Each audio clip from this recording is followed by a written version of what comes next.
উনি 6 তাকবীরের হাদিসই খুঁজে পায় না। আমি আমার দিছে যে বাড়ি নিয়ে হিদু আমি বলে বাড়ি নেই আমার কাকা তোমার মেহগুনি কাজ কাটা বাদ দিয়ে দাও তাতেই হবে। চাচারে দেশেই আসে না।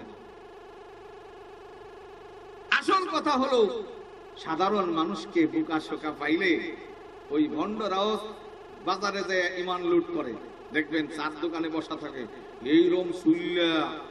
এই রমজান মাসে আমি আমার একটা দোকান আছে, দোকানের পিছন দিয়ে বেড়া ভেঙে গেছে, যারা ভাড়া দিছি সে পাইকে হুজুর দেখে যান বেড়ার কি অবস্থা। ঢুকবো কখন দেয় আরেক দোকানের ভিতরে ঢুকছি পাশের গান। ওরে আল্লাহ, সে চার দোকানে দেখি যে একেবারে সব পাক্কাই ইবলিস কতরি বসা, দাড়ি পাকা, চুলিলা, উন্নাওয়ালা, সাদা, সব বসে বসে ওনারা কেউ বিড়ি টানতেছে, আমার দেখে এ ঘুষাই এদিক যায় ওদিক চায়, একেবারে লজ্জা যা পাইছে। আমিও গেছে বেশি লজ্জা পেলাম যে ঢুকলাম কি জন্য। এইরকম কিছু পাক্কা শয়তান চার দোকানে বসা থাকে। আপনার মতো তবলিগওয়ালা সরমনেওয়ালারা যদি পায় দেখবেন যে প্রশ্ন এই যে মিয়া কালকে তো আইলেন চিল্লাতে কয়দি মাগরিবের নামাজ 3 রাকাত ঈশার নামাজ 4 রাকাত করবে কি করবে না এরকম প্রশ্ন। এখন সাদা সিধে মানুষ এই কোরআন হাদিসে পড়ছে 3 রাকাত পরে তবলিগওয়ালারা সে এইভাবে 3 রাকাত মাগরিবে ঈশা 4 রাকাত তাই পড়ে, সে তো আর কারণ পড়ে নাই। কারণ জিজ্ঞেস করতে গেলে আব্দুল গফর সাহেবের দিকে হবে, ঠিক না ঠিক? আমরা তো সাধারণ মানুষের কারণ শিখেই না। তবলিগওয়ালারা কি কয় যে আপনারা কখনোই বলবেন না যে বুখারীতে আছে কোরআন শরীফে আছে, বলবেন মুরব্বিরা বলছে। তাহলে মুরব্বি যদি ভুল বলে থাকে ভুল, ঠিক বলে থাকে, কিন্তু আপনি হাদিসের কথা কোন যে রাসূল বলছে যদি মিথ্যা হয়ে যায় তাহলে নবী বলছেন মান কাযাবা আলাইয়া মুতাআম্মাদান ফাজাযাউহু জাহান্নাম, যে ব্যক্তি আমার নামে মিথ্যা কথা প্রচার করবে তার ঠিকানা হবে কি এই জন্য বলবে। এটারও ভুল ধরে কয় যে তবলিগওয়ালারা আল্লাহ রাসূল মানে না মুরব্বি মানে। তবলিগওয়ালা উনি কি আমাদের আলম ভাই কি কবি যে বুখারী শরীফে 420 পৃষ্ঠায় আছে। এই জন্য আপনাদেরকে বলি, অনেকেই কওমি মাদ্রাসা নিয়ে কথা বলে, দারুল উলুম দেওবন্দ পৃথিবীতে এমন এক জামাত খেলা করেছে যারা পৃথিবীর সকল ময়দানে তাদের পাও। যেদিন কোরআনের উপরে পায়খানা করেছিল রাশিয়ান বাহিনী, সেদিন তাদের বুকের রক্ত দিয়ে এই রাশিয়াকে তছনছ করেছে। যেদিন ইংরেজ দেশকে জুলুম করে মাদ্রাসা মসজিদ ধ্বংস করেছিল, কোরআন শরীফকে পোড়াইছে, সেদিন এরাই রক্ত দিছে। যেদিন তাসলিমা নাসরিনের মতো বেয়াদব কোরআনের ভুল ধরেছিল, সেদিন এরাই মাঠে ছিল। যেদিন সালমান রুশদির মতো বেঈমান আল্লাহর নবীর বিরুদ্ধে বিশ্ব কোষ লিখেছিল, সেদিন এরাই মাঠে ছিল। এই জন্য যেদিন রাজীব হায়দারের মতো নাস্তিক আর বেঈমান রাসূলকে গালি দিয়েছিল, সেদিন এরাই মাঠে ছিল। এই জন্য আমি আপনাদেরকে বলি, আমরা এমন এক জাত, আমাকে যত খাওয়ায় না পড়ান, আমরা এমন একেবারে কোনো মতেই ছাড় দিই না। সারা বছর মাদ্রাসায় প্রতি মাসে 1 বস্তা করে চাইল দিচ্ছেন, খালি বউ তো 3 তালাক দিয়ে আসেন, দেখবেন কোনো মতেই মুক্তি সব ফতোয়া ঘুরবি না। হুজুর একটু ঘুরেন ঘুরেন, কোনো রাস্তা আছে না, বলে যে আপনি কাছে বলুন চলে যান। উনার মাদ্রাসা বাজান উনি কবি না, তবে কাছে বলুন পাঠাই দিন, ঘুরাইয়া কবি না। আমরা এরকম এক জাত, আমরা ঘুরে কইতে পারি না কিরা বেজার, কোন সরকার বেশি দিল কম দিল এটার হিসাব করি না। যখন আমাদের স্বার্থে কম পড়ে কোরআন আর হাদিস দিয়ে কেউ ফাইজলামি করলে কাউরে ছাড়বেন।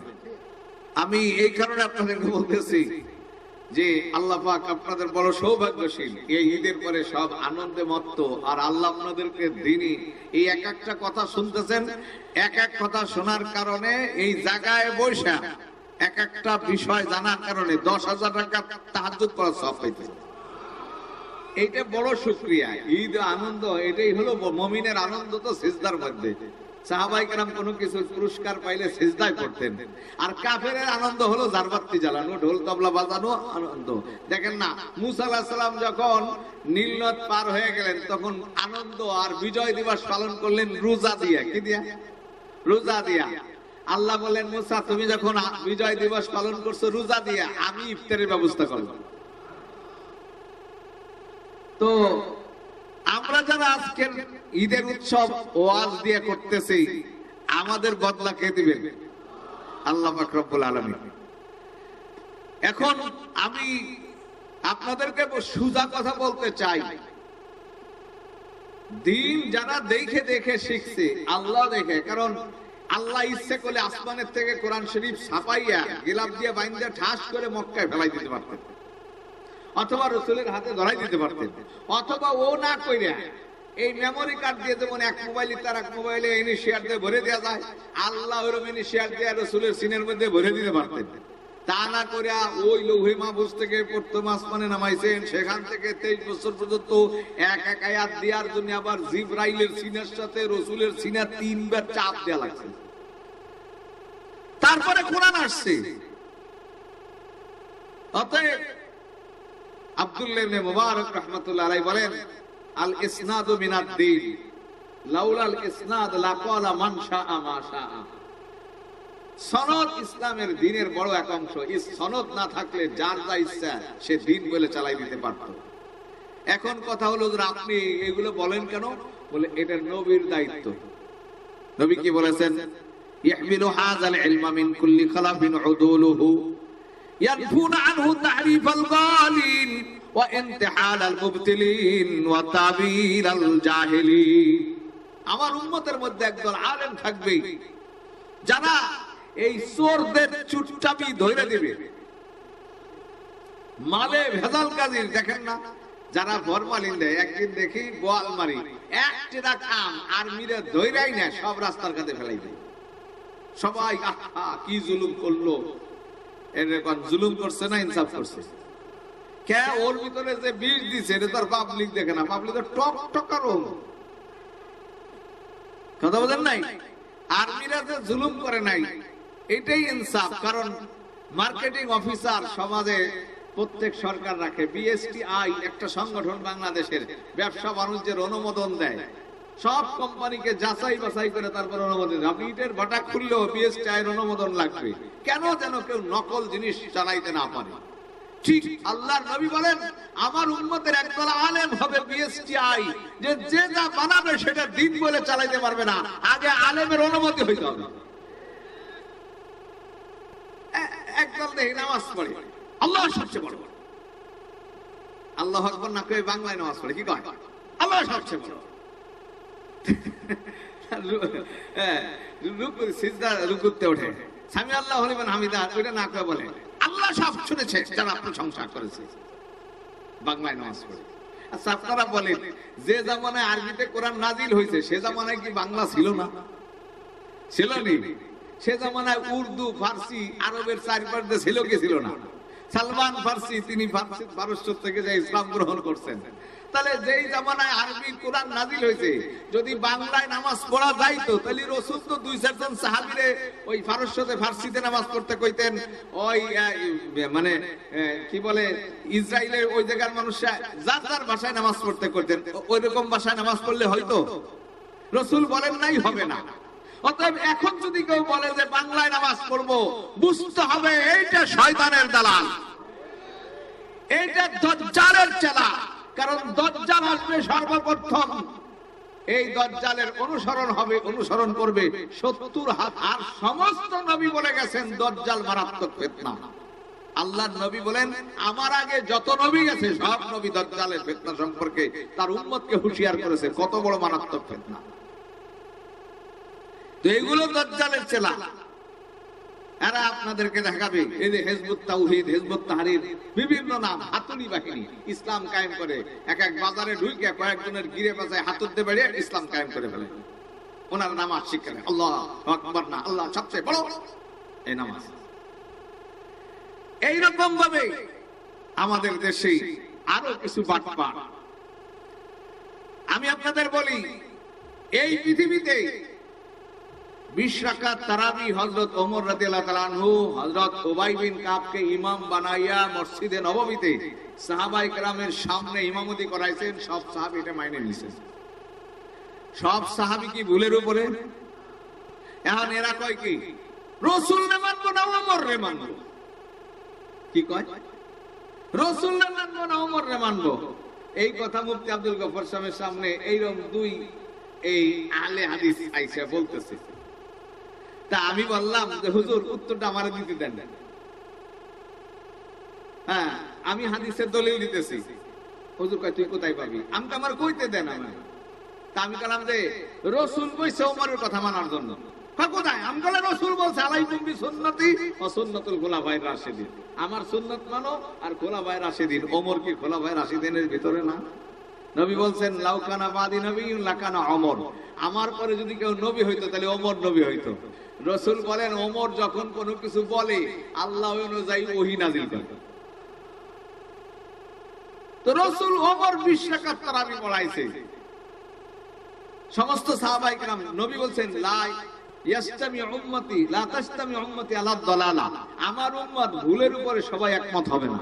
দুই একজন ভুল করতে পারে, ভুলের উপরে সবাই একমত হবে না। অতএব সব সাহাবায়ে কেরাম ভুলের উপর একমত হইতে পারে না।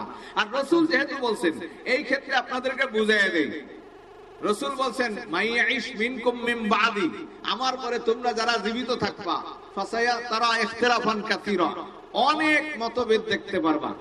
ফাআলাইকুম বিসুন্নতি ওয়া সুন্নাতুল খুলাফায়ে রাশিদিন, তখন কি করবা?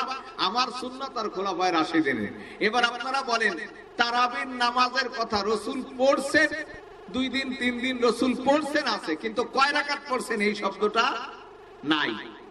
এক, এরপরে রাসূল চতুর্থ দিন সাহাবায়ে কেরাম এত ভিড় হয়েছে, নবীজি আর বের হন নাই। সাহাবায়ে কেরাম হুজুর আসলেন না, বলে তোমাদেরকে যে পরিমাণ তারাবির আগ্রহ দেখতেছি, যদি আল্লাহ ভরস করে যায় তাহলে বিপদে পড়াবা, তাই আমি আসিনি। রাসূল আর আসেন নাই। এবার ওমর রাদিয়াল্লাহু তাআলা আনহু মসজিদে দেখলেন যে নামাজ এই জায়গায় একজন পড়ে, ওই জায়গা 3 জন, ওই জায়গা 4 জন, ওখানে একটা জামাত, ওখানে 10 জন। তো উনি চিন্তা করলেন এত জামাত, এত কেউ ওঠে কেউ নামে, কেমন দেখা যায়, যদি সবাই একসাথে একটা জামাত হইতো ভালো হইতো। এই উনি করে 20 রাকাত তারাবি। তারাবি যেহেতু রাসূল পড়েছেন, রাসূল বলছেন আল্লাহ রোজা ফরজ করেছে, আমি রাত্রি জাগরণ ফরজ করছি, তারাবির নামাজের কথা। এখন এই কথাটা কয় রাকাত ওমর পড়াইছেন উবাই বিন কাবকে দিয়ে, এই হাদিসে নাই। অন্য এক সাহাবী উনি বলতেছেন 23 রাকাত পড়াইছেন। কয় রাকাত? 20 রাকাত তারাবি, 3 রাকাত বেতেন, কয় রাকাত হইল? 23 রাকাত। তাইলে আমরা রাসূলের হাদিসে পাইছি তারাবি, রাসূলের হাদিসে কি পাইছি? তারাবি। ওমরের হাদিসে পাইছি একসাথে জামাত, আর আরেক সাহাবীর হাদিসে পাইছি কয় রাকাত? 23 রাকাত। তাহলে হাদিস তিনটা মানা হইল না? এখন যারা একটা মানে তারা দলিল দেয় কি যে তারাবি 8 রাকাত। এই পৃথিবীতে নবীজির ইন্তেকালের 1284 হিজরি পর্যন্ত 8 রাকাত তারাবির শব্দ কোন মানুষ জানতই না। জোরে বলেন কত কত? 8 রাকাত তারাবির শব্দ কতদিন পরে আসছে? 1284 হিজরি। বলেন না কে, শব্দগুলো মুখস্থ করেন।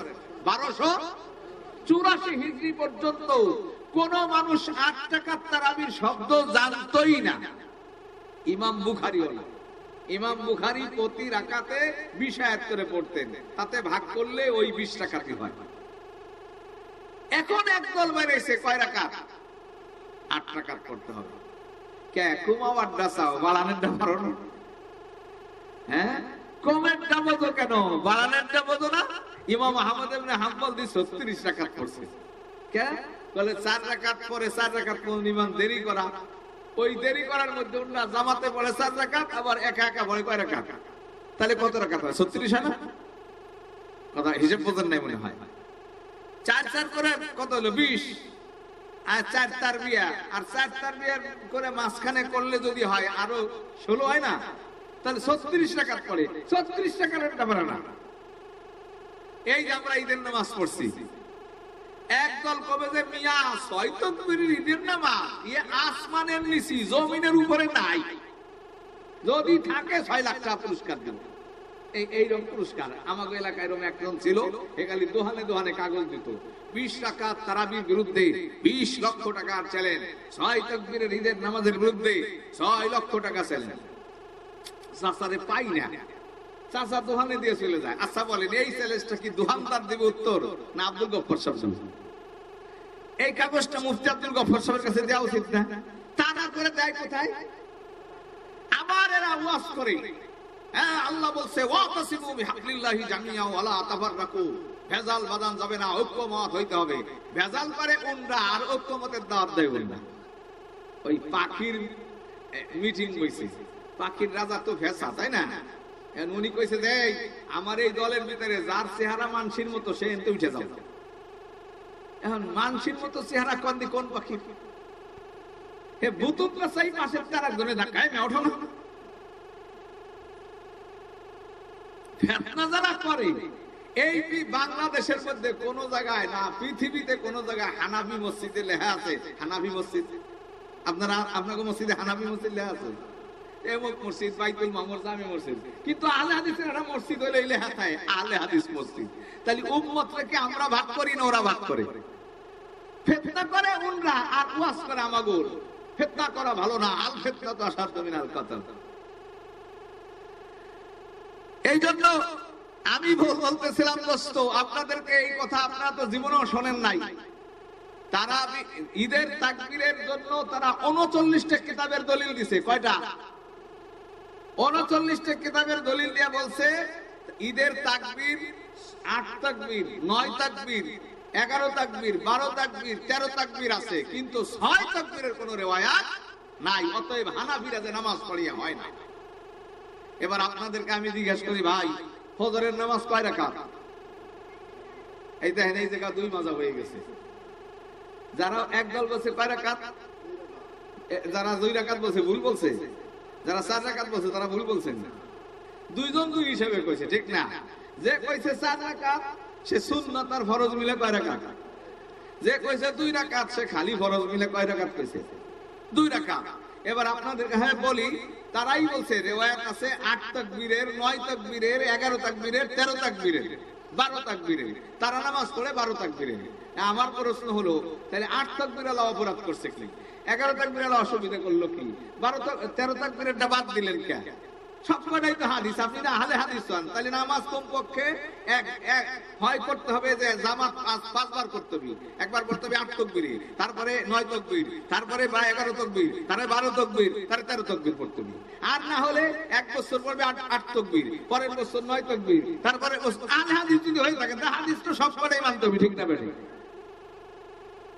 তা তো করেন না দুদু। এবার আমি আপনাদেরকে বলি, আলী রাদিয়াল্লাহু আনহু নামাজ পড়েছেন 8 তাকবীরে, আমরাও 8 তাকবীরে নামাজ পড়ি। কয় তাকবীর? আমি মিলাই দেই। প্রথম তাকবীর আল্লাহু আকবার, তারপরে কি পড়েন? সানা, তারপরে 3 তাকবীর দিলেন না? কয় তাকবীর হলো? 4টা হইছে। এবার দ্বিতীয় রাকাতে 3টা তাকবীর দেন, তারপরে আরেক তাকবীর দিয়ে কোথায় যান? কয়টা হইলো? 8টা। পাইছেন 8টা। এখন এই যে প্রথম তাকবীর যেটা, এটা কি এই নামাজেই দেন না সব নামাজে দেন? রুকুতে যাওয়ার যে তাকবীর শুধু ঈদের নামাজে দেন না সব নামাজে? তাহলে অতিরিক্ত হইছে কয়টা?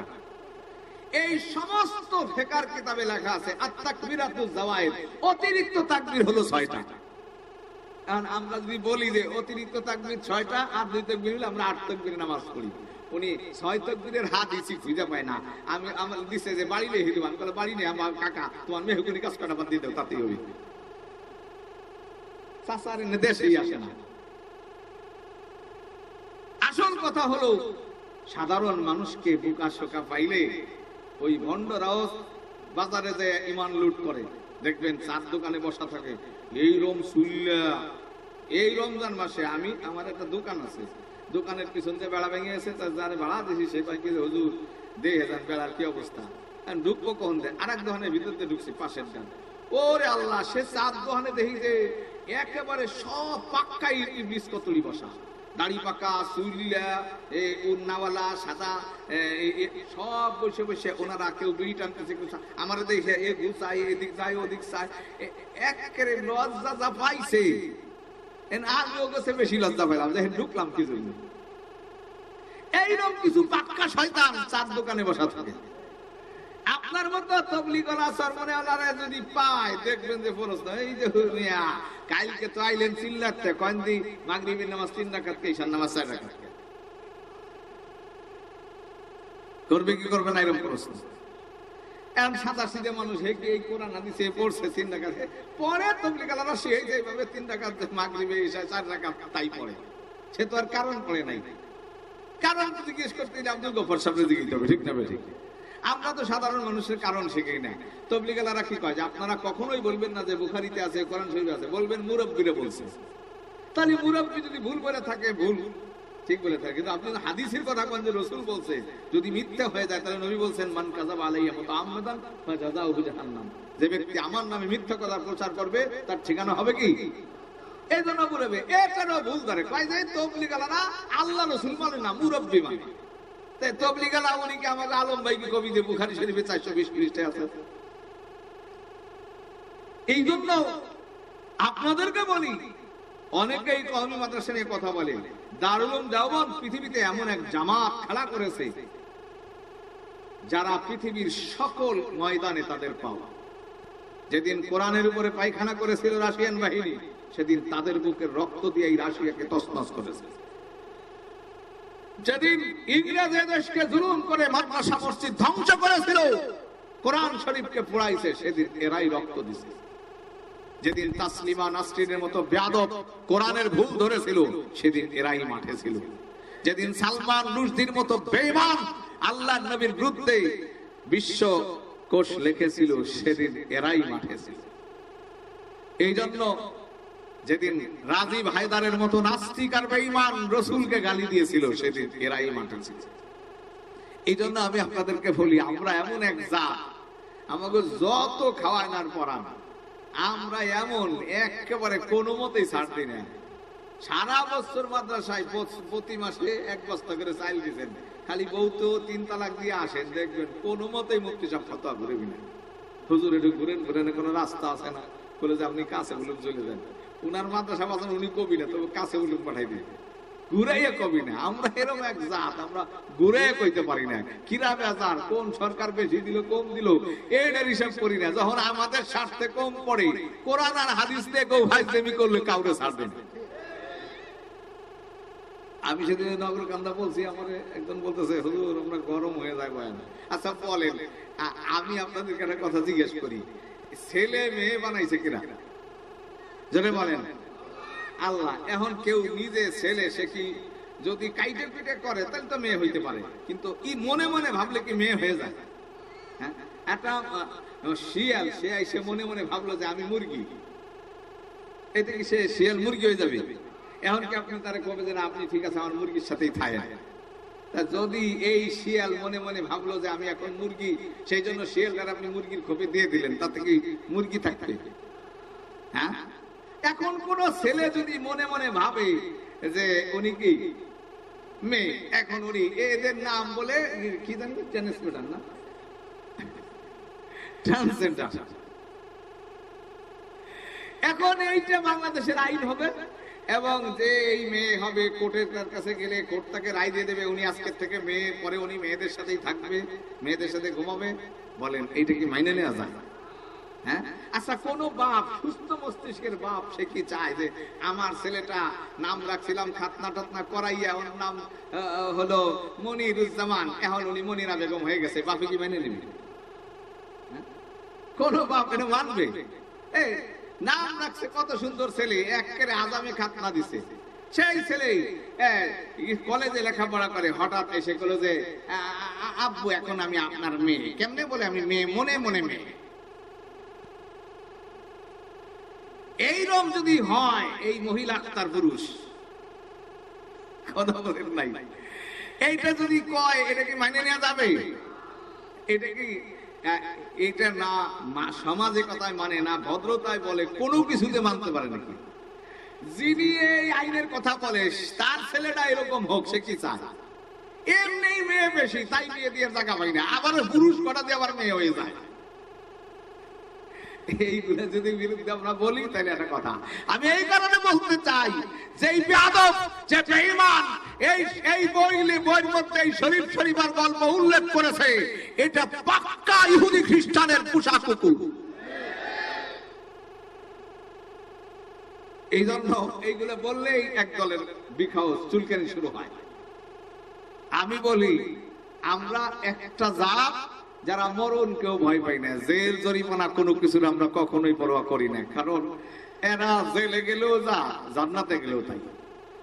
অসুবিধা আছে, জাফর তানসিনী রহমাতুল্লাহ আলাইহিকে জেলের মধ্যে নিয়ে উনাকে ওনার ছেলেকে সকাল রাত 8টা থেকে পিটন শুরু করছে, সকাল 8টা পর্যন্ত পিটে পিটে শহীদ করে দিচ্ছে।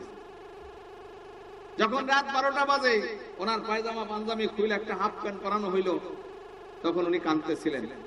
আর এক জালেম এসে ওনার দাড়িগুলো খুর দিয়ে চাচতেছে, দাড়িগুলো হাতের মধ্যে নিয়ে তখন কাঁদতেছিলেন।